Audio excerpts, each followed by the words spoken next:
할렐루야. 기도 제목이 있으십니까? 대답하실 필요 없어요. 인생이 기도 제목입니다. 아무 일이 일어나지 않아도 우리에게 늘 기도 제목이 있어요. 왜냐하면 우리 안엔 죄덩어리가 있기 때문입니다. 우리는 매일 기도해야 될 줄로 믿습니다. 하나님께서 구하는 것을 허락하셨더라. 이미 응답이 온 분들도 있는 줄로 믿고, 아직 응답이 없는 분들은 응답이 오고 있는 중인 줄로 믿습니다. 한 가지만 더 질문해 보겠습니다. 여러분이 기도한 대로 이루어지면 좋겠습니까? 주님이 원하시는 대로 이루어지면 좋겠습니까? 거짓말하지 말고요. 우리 믿음이 왜 흔들리냐? 있는데 왜 흔들리냐? 왜 믿음이 가리워지느냐? 예수 믿는 우리들이 세상 사람들과 안 믿는 사람과 똑같은 가치관으로 성공과 실패, 이 관점으로 내 인생을 쳐다보기 때문에 그때마다 우리는 좌절할 때가 참 많습니다. 오늘 성경에 있는 믿음의 부활이 있기를 주의 이름으로 기원합니다. 예수님은 부활하셨습니다. 부활신앙으로 무장되길 바랍니다. 그래서 여러분, 우리는 다 어디로 가고 있는 중이냐면 결국에는 하나님의 나라에 도착하게 될 줄로 믿습니다. 우리는 다 천국 가는 순례자입니다. 우리 옆 사람한테, 천국 간다니까 조용해지시네. 옆 사람한테 인사하겠습니다. 우리는 천국으로 가고 있는 중입니다. 인사하시기 바랍니다. 맞습니까? 부흥은 안 따라하셔도 돼요. 부흥은, 이 부흥이라고 하는 단어는 뭐냐면 내가 하고 싶은 모든 것들이 주님이 원하시는 것에 완전히 통제되는 것입니다. 이 부흥이 있기를 바랍니다. 우리는 다 죽을 것입니다. 죄송해요, 아침부터. 그러나 부활할 것입니다. 저희 아버님이 돌아가셨을 때 한국에 와서 제가 이제 장례 천공한 성님에 다 마치고 나니까 뭐 신고해야 될 게 많더라고요. 무슨 신고를 해야 됩니까? 사망 신고합니다. 저는 이런 고민을 했습니다. 부활 신고를 어떠하지? 왜 우리는 부활 신고할 생각을 안 합니까? 여러분, 오늘 예배 끝나고 다 동사무소로 가셔서 나는 부활할 것입니다.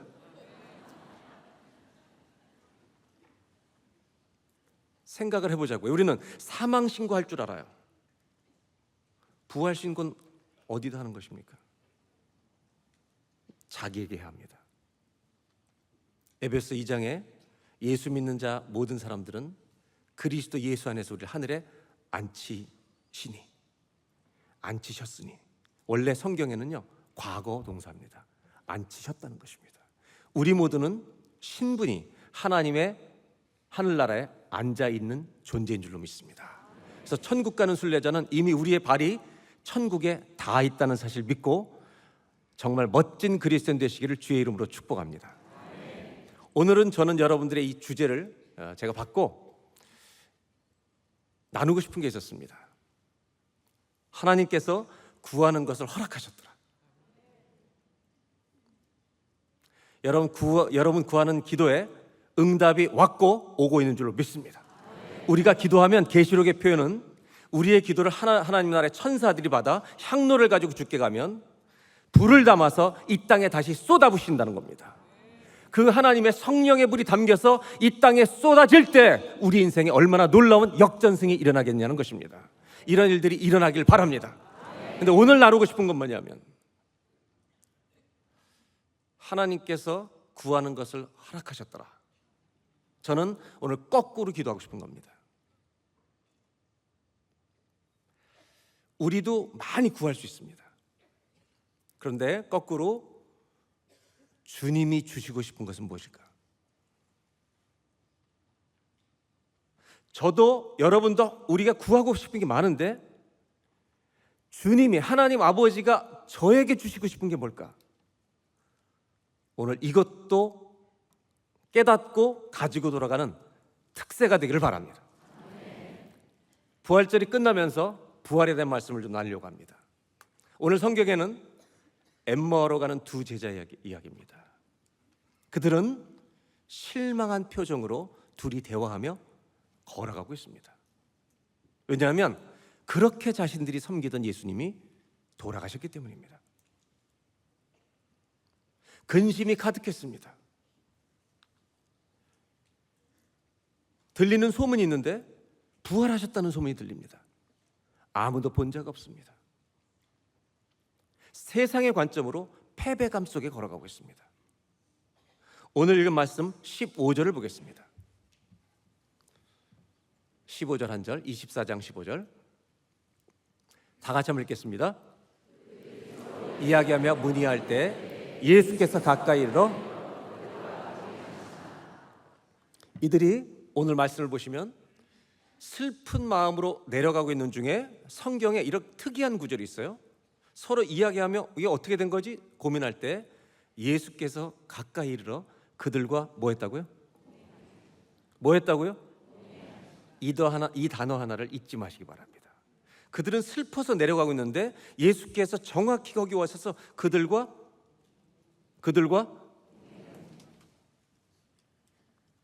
그런데 16절입니다. 그들의 눈이 가리어져서 그인 줄 알아보지 못하거나. 주님이 오셔서 그들과 함께 걸어주고 동행하고 계신데 이들은 눈이 가려져서 주님이 안 보이는 것입니다.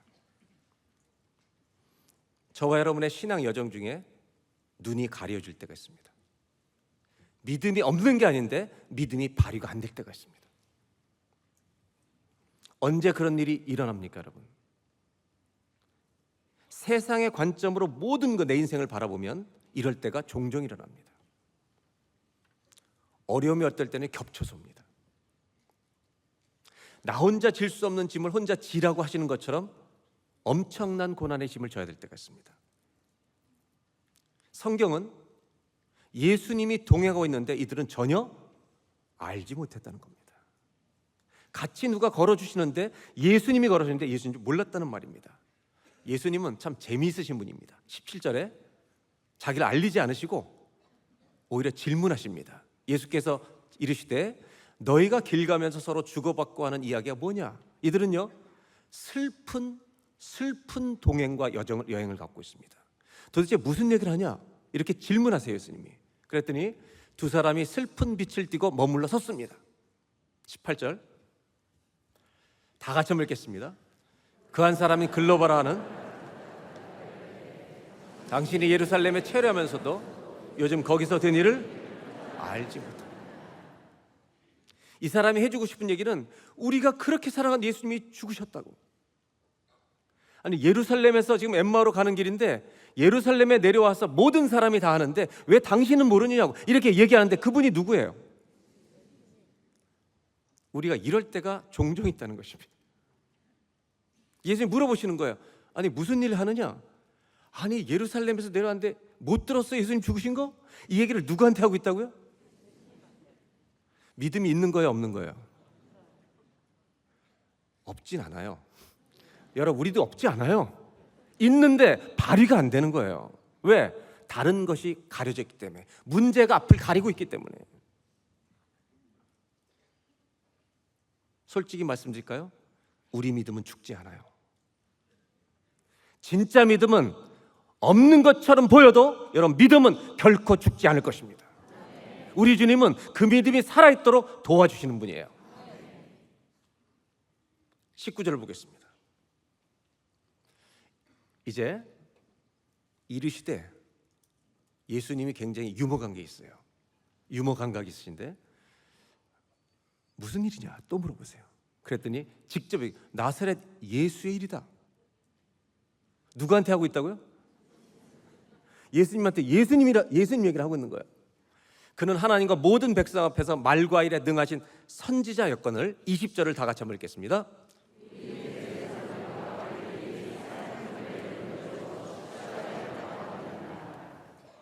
이들은 슬픈 여행을 하고 있는 중입니다. 왜? 주님이 돌아가셨기 때문입니다.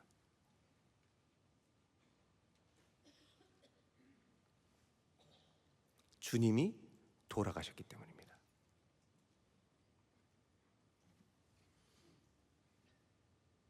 동행하고 있으면 걸으면서도 주님인 줄도 모릅니다.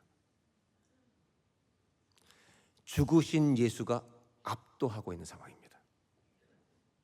21절에 이렇게 얘기합니다. 우리는 이 사람이 이스라엘을 건져내, 로마에서 건져내고 메시아라고 그렇게 바랐노라.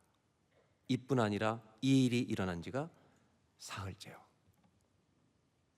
사흘째 절망하고 있습니다. 저는 이 구절이 굉장히 역사적인 구절이라고 생각해요. 한번 따라해 보실까요? 이 일이 일어난 지가 사흘째요. 주님이 어떻게 되셨는데요? 아니 죽으신 지가 사흘째예요. 왜 역사적인 이 구절이냐면 성경에 제가요 사람이 하나님을 염려하는 거 처음 봤어요. 지가 주님을 염려해. 돌아가셨는데 염려하는 거예요. 이들은 매우 낙심한 상태로 절망으로 엠마오로 걸어가고 있었습니다. 그러면서 이어지는 대화는 이런 내용입니다. 우리 중에 어떤 여자들을 놀라게 됐는데 새벽에 무덤에 갔다가 22절, 23절 그의 시체는 보지 못하고 살아나셨다는 이 소문만 들은 거예요. 그리고 천사들이 나타나 보았다. 여기까지는 들었어요. 근데 본 적이 없는 거예요. 24절 또 우리와 함께 한 자 중에 두어 사람이 무덤에 제자들이 갔었죠. 여자들이 말한 바 같음을 보았으나 예수는 보지 못하였다. 소문은 도는데 만난 사람이 없다는 거예요. 지금 이들은 슬픈 동행을 하고 있습니다. 주님이 계시는데 없는 것처럼 그 길을 걷고 있습니다. 이제 이 본문을 다른 관점에서 다시 읽어보겠습니다. 이들은 기쁨 가운데 걸어가고 있었습니까? 실망과 낙심 가운데 걸어가고 있었습니까? 영적으로 패배감 속에 걷고 있습니다. 왜? 우리 주님이 죽으셨기 때문입니다. 이제 제가 이 똑같은 본문을 다른 관점으로 설명하는데 여러분들이 대답을 잘 해주셔야만 다른 관점이 보입니다. 하나님은 우리가 이렇게 영적으로 패배당한 것처럼 고난이 압도할 때 실패한 것처럼 이렇게 살아갈 때가 있다는 것을 아십니다. 그때 이런 상태로 우리가 살아가고 있을 때 오늘 성경은 예수님이 그들에게 나타나셔서 동행하고 있다는 말씀인데 이들은 모르고 있다는 겁니다. 제 질문은 뭐냐면 우리가 이렇게 비참한 영적인 상태를 걸어갈 때가 있더라는 것입니다. 그때 우리 주님은 나에게 관심이 있으십니까? 이 성경은 무엇을 얘기하고 있느냐는 것입니다. 내가 영적으로 지쳐 쓰러지고 믿음이 발휘되지 않는 그런 때가 왔을 때 우리 주님은 나를 돌보시는가? 나에게 관심이 있으시는가? 예스예요? 노예요? 그렇다라고 하는 것입니다. 이 본문을 다른 관점으로 보면 이렇게 이해할 수 있습니다. 이들이 영적으로 지쳐 있을 때 어디로 가고 있는지까지 주님은 아시고 그 자리에 정확히 오셔서 그들과 동행해 주시더라는 것입니다. 우리 주님은 이들의 마음속에 있는 혼란을 아십니다. 본문이 우리에게 주는 은혜 중에 하나는 뭐냐면 우리가 힘들고 지치고 믿음이 발휘를 못하고 고난이 압도하는 이 상황에 우리 주님은 버리지 않으시고 어디에 있는지 어떤 상태에 있는지 그 자리에 오셔서 우리가 걷고 계신다는 것을 너희는 믿느냐? 이것을 깨닫게 해주시는 말씀이라는 것입니다. 그들은 몰랐지만 주님은 그들 곁을 걸어주고 계신 줄로 믿습니다. 이들의 입장에서는 주님이 안 계셔서 슬픈 겁니다. 주님의 부재입니다. 근데 오늘 성경은 거꾸로 말합니다.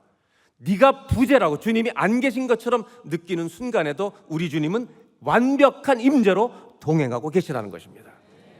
오늘 이 새벽 제단에 우리와 동행하시는 주님의 눈이 활짝 열리기를 주의 이름으로 축원합니다.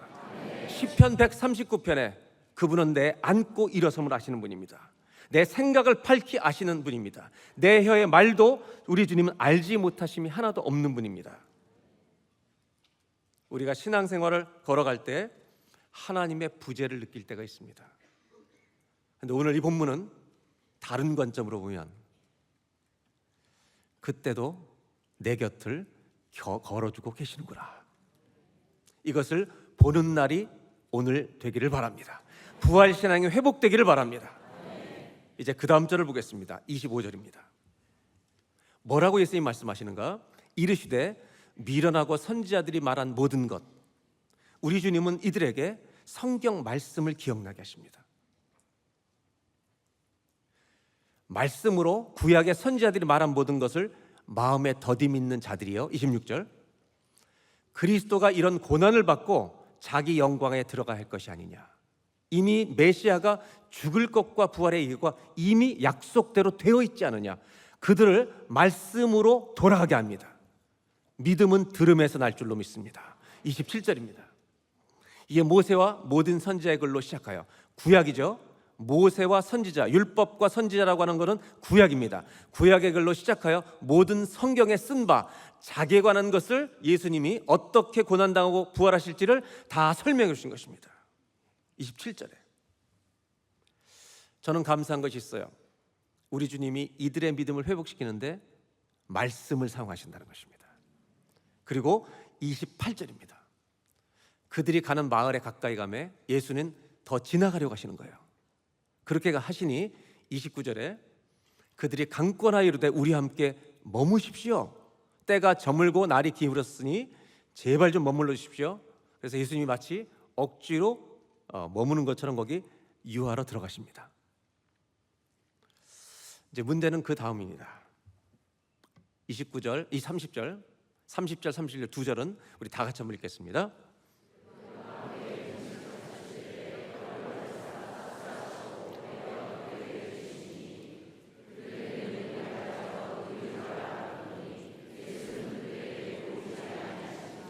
한번 따라하시. 그들의 눈이 밝아져 그인 줄 알아보더니 예수는 그들에게 보이지 아니하는지라. 어떤 상황인지 이해가 되시는 거죠? 그분이 말씀을 쫙 풀어주고 계셨는데 눈이 가리워졌고 다 수동태입니다. 내가 가린 게 아니라 가리워졌고 열릴 때도 눈이 밝아졌습니다. 그래서 그분이 누구라고요? 예수인 것이 깨달아서 보인 것입니다. 예수님이구나. 부활의 주님을 만난 줄로 믿습니다. 여러분, 오늘 아침 부활의 주님이 여기 계신 것을 목격하고 체험하는 증인이 되시길 바랍니다. 주님은 부활하셨습니다. 아멘. 근데 참 재밌는 말씀이, 예수님 이제 알아봤는데 그 순간에 어떻게 됐어요? 부활의 몸으로 자유롭게 이분이 이동을 하세요. 예수님 줄 알았는데 사라졌어요. 정말 재미있는 말씀입니다.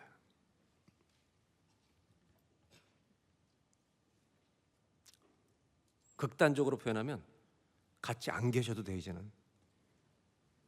왜? 알아버렸기 때문에. 부활을 받기 때문에. 먼저 이 얘기를 해볼까요? 어느 시점에 눈이 열렸는지,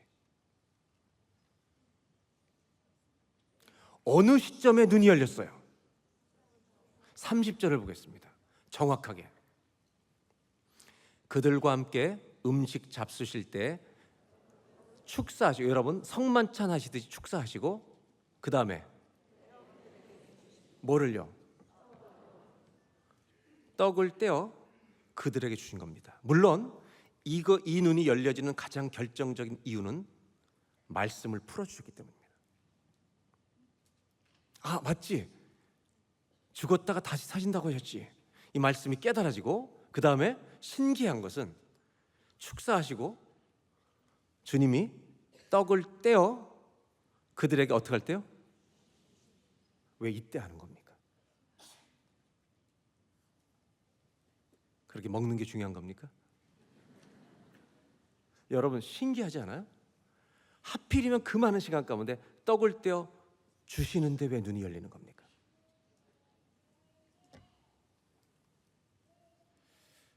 이 답은 무조건 상상해서 말하는 게 아니라 기독교 역사에서 해석해온 해석이 있습니다. 이 사건 이후에 예수님은 제자들에게 나타나십니다. 그리고 제자들에게 이런 말씀을 마태복음 우리가 읽었던 누가복음 24장 뒤에 나옵니다. 그건 집에 가서 읽으시기 바랍니다. 제가 이 해석을 주관적인 해석이 아니라 자의적 해석이 아니라 기독교에서는 그 본문 뒤에 제자들과 만난 본문 속에서 보고 해석한 것이 있습니다.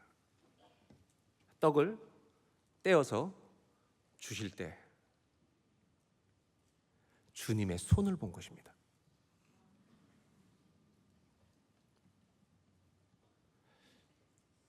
그분의 손에는 못자국이 있었습니다.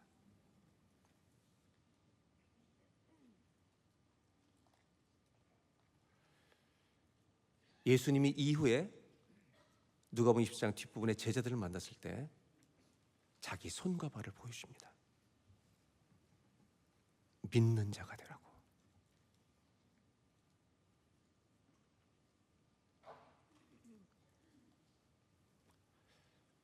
이들은 충격이었을 것입니다. 주님이 맞으시군요. 주님이 살아나셨군요. 부활의 주님을 만난 순간 주님은 떠나셨습니다. 여러분, 떠나셨습니다. 주님의 물리적으로 부재, 주님의 부재, 안 계셔요 지금. absence, 주님의 부재입니다. 그런데 여러분, 놀라운 거 아세요? 이제부터는 동행입니다. 할렐루야. 내가 주님을 보았기 때문에 안 계신데 동행이 시작되는 겁니다.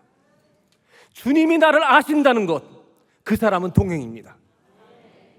주님이 나에게 찾아와서 나를 만나주셨다는 것, 이것을 아는 사람은 여러분 물리적으로 안 계셔도 동행입니다. 이 동행이 회복되는 귀한 사랑의 교회 성도들이 되시기를 바랍니다. 무슨 일을 만나도 동행입니다. 내가 죽일 일을 당해도 동행입니다. 내가 살아도 주를 위해 살고 죽어도 주를 위해 죽나니 사나 죽으나 나는 주의 것이로다. 여러분, 거룩한 동행이 회복되기를 바랍니다. 주님이 살아주셨습니다. 왜? 같이 안 있어 주됩니다. 왜? 동행하는 걸 알기 때문입니다. 이들은. 그리고 이들이 그 다음에 대화를 합니다. 32절입니다. 다 같이 읽어볼까요?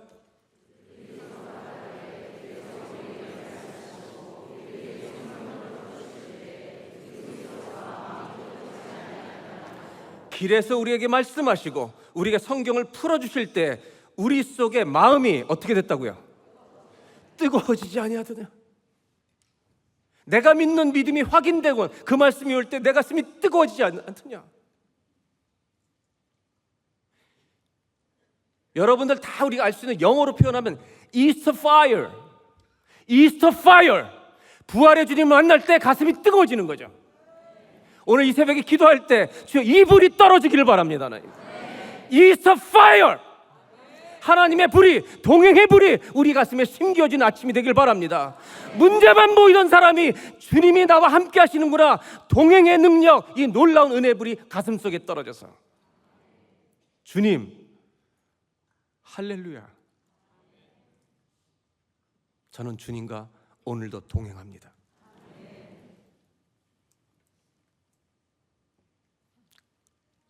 우리 마음이 뜨겁지 아니하더냐. 그 후에 예수님은 제자들을 만나십니다. 그리고 44절에 이렇게 말씀하십니다.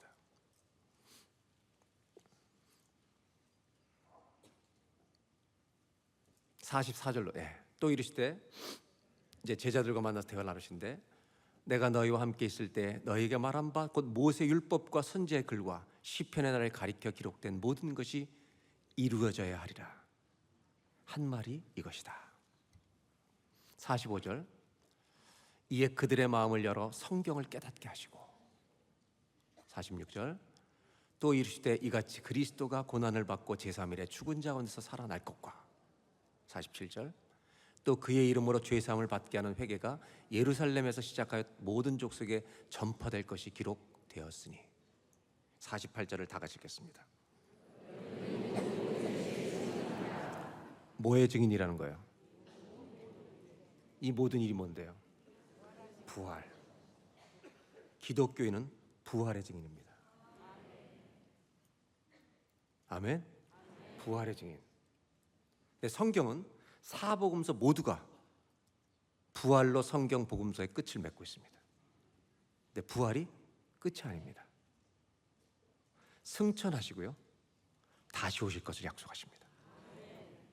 다시 오셔야 역사는 완성됩니다. 근데 승천하시기 직전에 주님이 하시는 게 뭔지 아세요? 사명을 주시는 겁니다.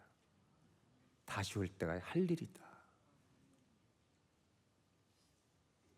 인생이 뭘까요? 기독교인에게 존 버녀는 철로 역정을 써서 인생을 설명합니다. 저는 오래전에 하나님께 기도하며 지내던 때 꿈속에 주님이 꿈속에 나타나셔서 저에게 이런 질문을 하셨어요. 너 인생이 뭔지 아니? 그래서 인생은 제가 들었던 그런 나그네 길인데요. 제가 들었던 가요로는 인생은 미완성이라고 했는데요. 꿈속에 이렇게 주님께 듣고 있는데 주님이 저한테 이렇게 말씀하시더라고요. 꿈속에 너 초등학교 어린 시절에 저녁 때가 되면 어머니가 심부름 시킨 적 있지? 돈 주면서 이거 좀 사와라. 저희 어린 시절에 꼭 이 두 개를 사오라고 하셨어요. 이게 뭐냐면 공감하는 분은 고개를 끄덕이는 겁니다. 두부와 콩나물 사와라. 공감되는 분 고개 끄덕. 지금 고개 끄덕이는 인간들이 다 55세 이상입니다. 그런데 그 돈을 들고 두부 콩나물 사러 가는 길은 유혹의 길이었습니다. 왜냐하면 저희 때는 요것도 마치면 12시에 만나요. 브라보콘 나오는 사람 다 50대 이상이라니까요. 그 브라보콘이 얼마나 먹고 싶은지. 근데 이거를 먹어버리면 이걸 못 사니까. 그 다음에 그때 나왔던 것이 누가봐. 그건 거의 먹으면 헤븐이에요. 느낌이 헤븐. 근데 이 돈을 들고 어린아이가 이걸 사 먹고 싶은 유혹. 그러니까 저는 그때 이 초등학생의 고뇌가 뭔지 알아요. 그러나 그 모든 유혹을 물리치고 그걸 사서 돌아왔을 때 온 가족이 먹는 콩나물국 두부 요리를 먹을 수 있었습니다. 주님이 저에게 꿈속에 가르쳐주신 게 뭐냐면 인생은 내가 너한테 맡긴 심부름 잘하고 집으로 돌아오는 거야. 꿈속인데도요 눈물이 나더라고요. 왜? 심부름을 못해서.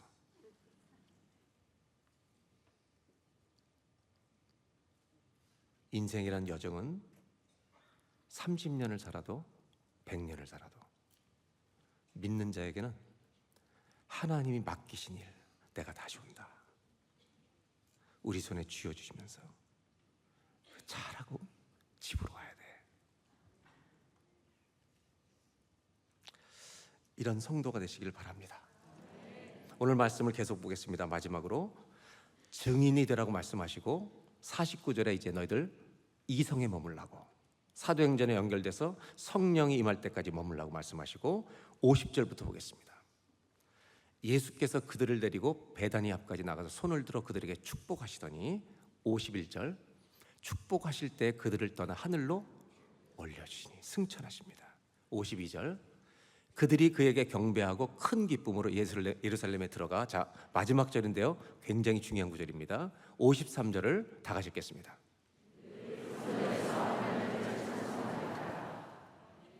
한번 따라 하실까요? 늘 성전에서 하나님을 찬송하니라.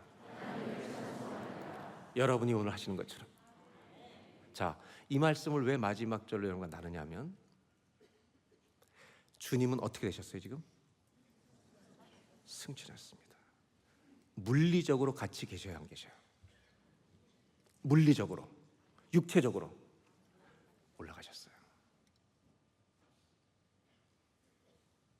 주님은 떠나셨습니다.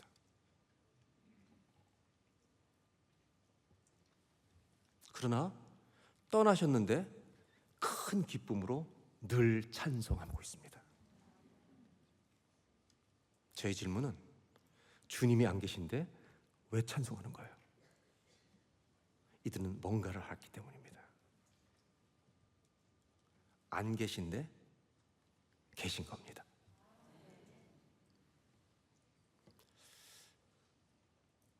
주님은 물리적으로 육체적으로 승천하셨는데 그들은 분명히 알게 됐습니다. 주님은 우리와 함께 계시는구나. 이걸 알아채버린 겁니다. 저는 사랑의 교회가 주님이 동행하시는 것을 알아채는 수준 높은 교회가 되기를 주의 이름으로 축원합니다. 이걸 제가 어떻게 확신하는지 아세요? 제 자의적으로 말하는 게 아닙니다. 이 똑같은 상황에서 마태복음 28장은 놀랍게 우리에게 맡기신 신부름 맡기신 일을 얘기하시면서 너희는 가서 모든 족속으로 제자를 삼아 내가 너에게 분부한 모든 것을 가르쳐 지키게 하고 아버지와 아들과 성령의 이름으로 세례를 주라 말씀하셨습니다. 그리고 나서 마태복음 28장 20절에 주님이 이렇게 말씀하십니다. 내가 너에게 분부한 모든 것을 가르쳐 지키게 하라. 볼지어다 내가 세상 끝날까지 너희와 항상 함께 있으리라. 우리의 상상이 아닙니다.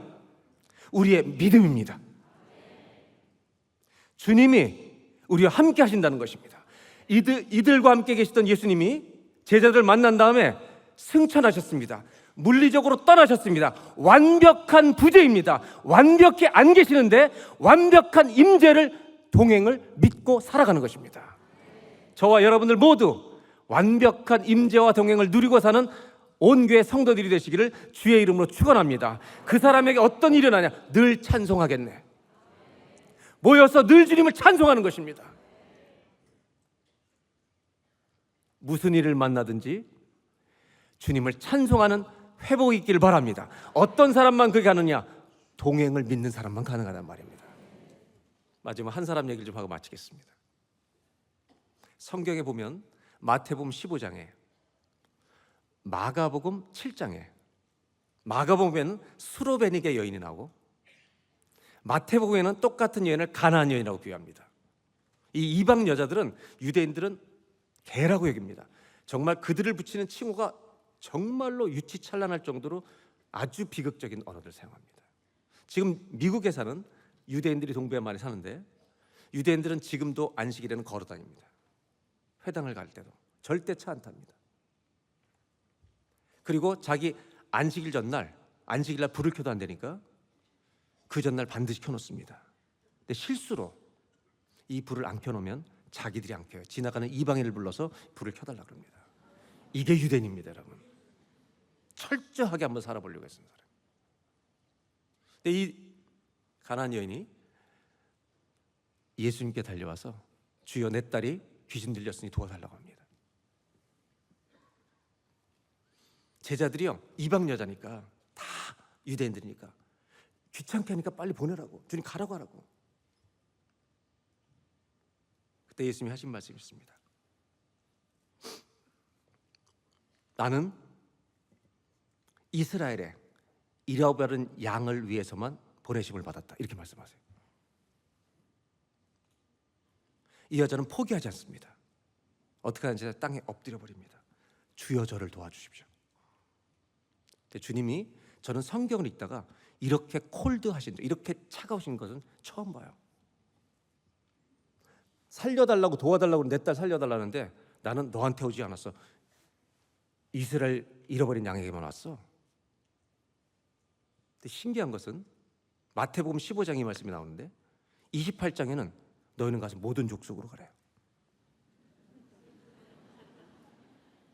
저는 이 넌센스를 푸는 방법이 1번, 마태가 졸다가 잘못 기록했다. 2번, 예수님이 말씀을 왔다 갔다 하셨다. 3번, 모르긴 몰라도 깊은 뜻이 있을 거다. 몇 번이에요? 대한민국 사람들은 객관식의 천재잖아요. 왜 그랬을까요?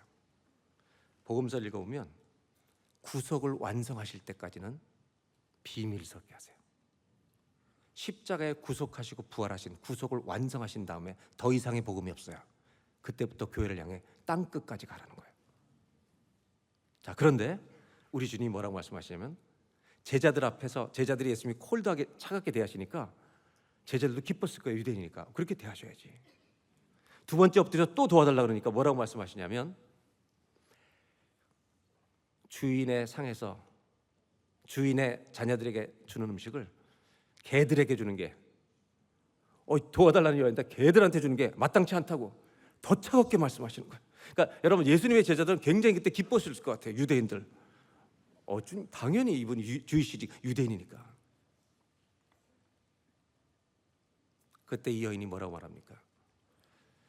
주여, 개들도 주인의 상에서 떨어진 부스러기를 먹나이다. 이 장면에서 예수님의 태도가 바뀝니다. 이 장면에서 예수님의 태도가 바뀝니다. 그리고 하시는 말씀이 네 믿음이 크도다. 너 내가 누군지 아는구나. 아니, 알고 계셨죠. 네 믿음이 크도다. 이때 유대인들 제자들은 당황했을 거예요. 주님, 이러시면 안 되는데, 계속 밀어붙여야 되는데, 내보내야 되는데, 개라고 우겨야 되는데, 네 믿음이 크도다. 네 믿음대로 될지어다. 저는요, 우리가 신앙생활하면서 이런 음성 한번 들어 얼마나 그럴까. 주님이 나타나셔서 네 믿음 크다. 자, 제 질문은 뭐냐면 주님이 이 여인에게 해주시고 싶었던 본심은 무엇이었을까? 안 돼, 나 이스라엘 사람들에게 왔어, 걔한테 안 줘. 이것이 주님의 본심입니까? 아니면 제자들에게 교훈 알려주기 위해서 이 여자는 진짜 믿음을 갖고 있다, 다 똑똑히 봐라, 이 여자를 껴안아 주고 싶으신 게 주님의 본심이었을까? 저는요, 아무리 읽어봐도 이 여자의 믿음을 드러내시는 것이 주의 본심이었다는 걸 알게 됩니다. 더 놀라운 사실은, 잘 보세요. 오늘 집에 가셔서 읽을 성경이 많은데 마태복음 15장과 마가복음 7장에 똑같은 이야기가 수로베니가 가나안 여인인데 이 위치입니다. 위치가 어디에 있냐면, 잘 드셔야 합니다. 놀랍게도 똑같이 그 위치가 있는데 이 부스러기를 얻어먹는 기적 같은 역사를 일어나는 이 여인의 앞 이야기는 5병 5,000명이 배불리 먹은 이야기가 나옵니다. 이 여인 부스러기 먹은 이야기 다음이 4,000명이 먹은 기적이 나옵니다. 성경은 어마어마한 풍성한 두 가지의 음식 사이에 부스러기 얻어먹는 여인 이야기를 끼워 넣고 있습니다. 5,000명을 먹인 다음에 요한복음에 보면 수많은 사람이 따라옵니다. 그때 예수님이 하신 말씀, 너희가 나를 찾는 까닭은 먹을 것을 위해 배부른 까닭이요, 너희는 세상에서 잘 되는 곳에서 나를 쫓아온다. 주님이 하신 말씀이 나는 생명의 떡이니, 영원한 생명을 위해서 오셨다는 걸 말씀하십니다. 이 어마어마한 것을 먹는 사람들에게는 그 믿음을 가진 사람이 적었습니다. 근데 그 사이에 12광지를 안고 이런 음식이 아니라 부스러기를 먹는 이 여인의 믿음을 주님은 드러내고 계십니다. 오늘 강대상에 올라오신 분들 부스러기를 드시기 바랍니다. 죄송해요, 거기 있는 분들도. 저는 여인의 마음 하나만 나누고 마치겠습니다. 주님, 이분은 주님인 줄 알았습니다. 내가 믿는 예수님, 저분은 이방인이지만 저분은 예수님 메시아인 걸 알았습니다. 그리고 여러분, 끝까지 매달립니다. 왜요? 메시아는, 우리 주 그리스도는 저를 못 버리시잖아요. 주님은 우리를 못 버리세요. 덤벼든 겁니다. 주님은, 내가 아는 주님은 저를 못 버리세요. 오늘 우리의 기도에 이 기도가 있으면 좋겠습니다. 부흥은 겸비할 때 오는 것입니다. 주님, 저 못 버리시는 거 알아요. 하나님께서 구하는 자에게 허락하실 줄로 믿습니다. 기도하겠습니다.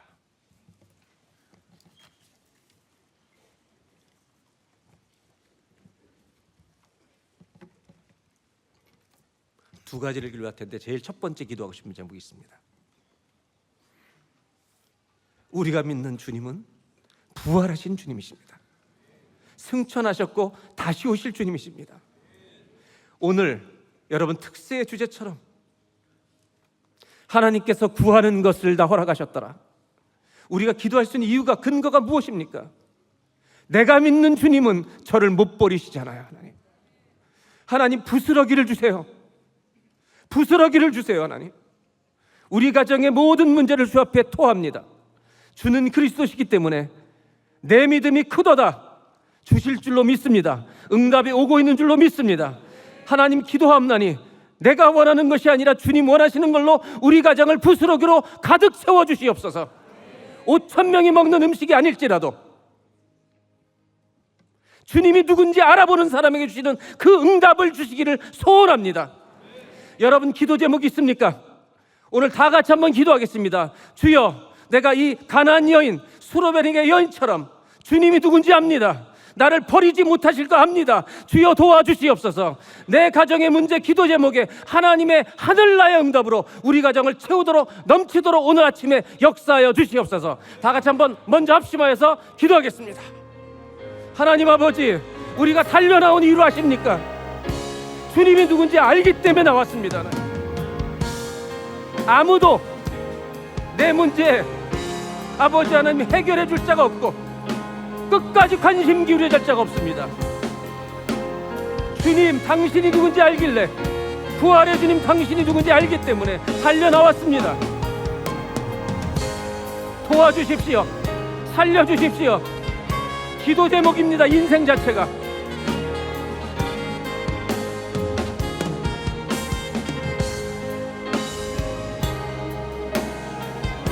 하늘의 은혜가 부어지게 하시고, 하늘의 은혜가 부어지게 하여 주시고, 오늘 이 아침에 하는 기도하는 것 하나님께서 구하는 것을 다 허락하셨더라.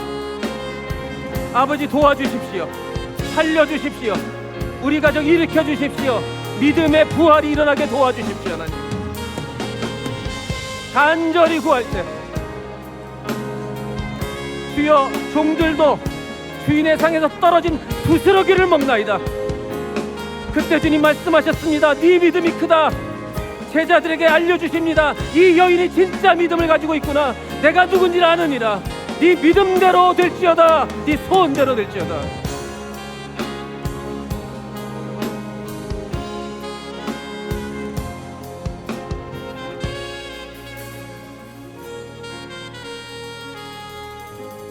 한 가지만 더 기도합니다.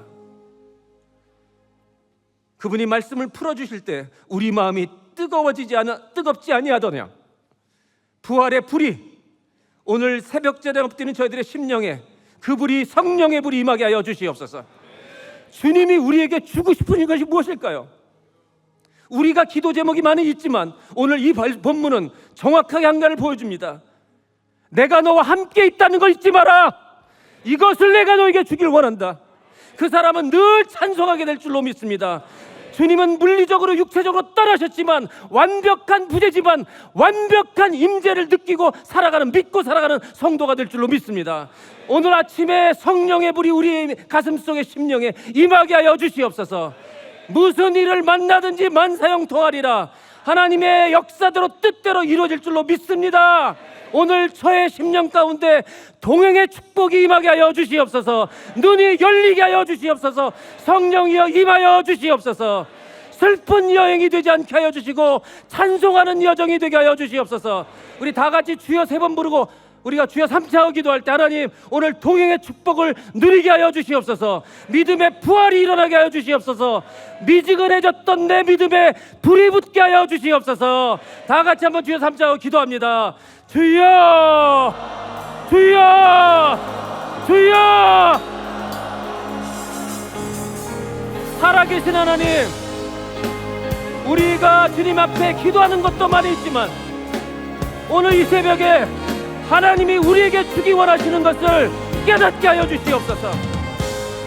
볼지어다 내가 세상 끝날까지 항상 너희와 함께 있으리라. 동행에 놀라운 감격을 회복하게 도와주십시오. 내 믿음이 죽어가는 것 같은 그 시간에도, 쓰러져가는 그 시간에도, 믿음이 발휘되지 않는 그 상황에도 어떤 상태에 있는지 아시고 정확히 오셔서 그들과 동행해 주시는 주님을 찬송합니다. 우리의 믿음이 오늘 이 예배를 통해 잠자고 있던 믿음이, 미지근해졌던 믿음이, 아니 은혜로 점점 살아나던 믿음이 주여 오늘 불일듯이 일어나는 하나님의 특세가 되게 하여 주시기를 원하나이다. 동행의 이 말씀, 주님의 동행의 이 말씀이 평생 예배자, 평생의 순례자로 살아가는 믿음으로 이어지게 하시옵소서. 예루살렘에 모여 제자들이 하나님을 늘 찬송하였던 것처럼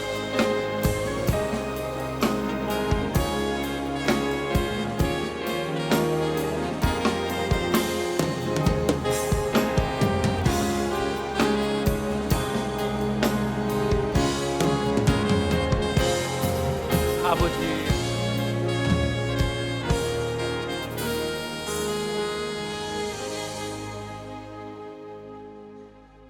주님, 우리가 엠마오로 내려가는 제자처럼 실망과 좌절의 길을 걸을 때 정확히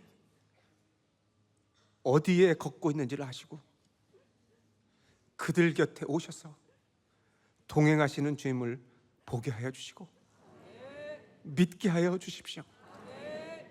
오늘 우리 가슴에 그 부활의 불이, 성령의 불이 심령에 임하는 이 복을 주십시오. 하나님, 우리는 계속 기도 제목이 있어 구할 것입니다.